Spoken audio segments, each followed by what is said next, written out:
Hello guys, আমি আজকে বানাবো চিকেন পকোড়া। চিকেন পকোড়া বানানোর জন্য প্রথমে আমি ডিম ভেঙে নিচ্ছি।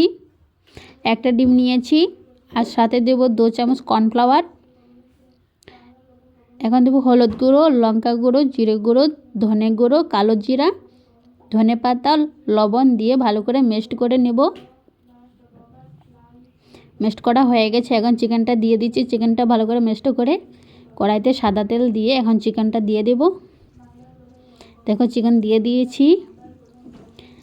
দেখো চিকেনটা কত সুন্দর ভাজা হচ্ছে। এখন নামিয়ে নিচ্ছি। নামিয়ে একদম প্লেটে সাজিয়ে নেব। আমি তো ভুলেই গেছি, হ্যাপি নিউ ইয়ার তোমাদের সবাইকে। তোমরা সবাই ভালো থাকো। দেখো আমি এখন চিকেন পকোড়া খাবো ধনেপাতার চাটনি দিয়ে। দেখো আমি ভরে নিয়েছি, খেয়ে নিচ্ছি। দেখো খেতে কিন্তু দারুণ হয়েছে। দেখো মনাও খাচ্ছে এখানে বৈশা, দেখাচ্ছি তোমাদেরকে। দেখো মনাও খাচ্ছে। আমাদের ভিডিওটা এখানে শেষ দিচ্ছি।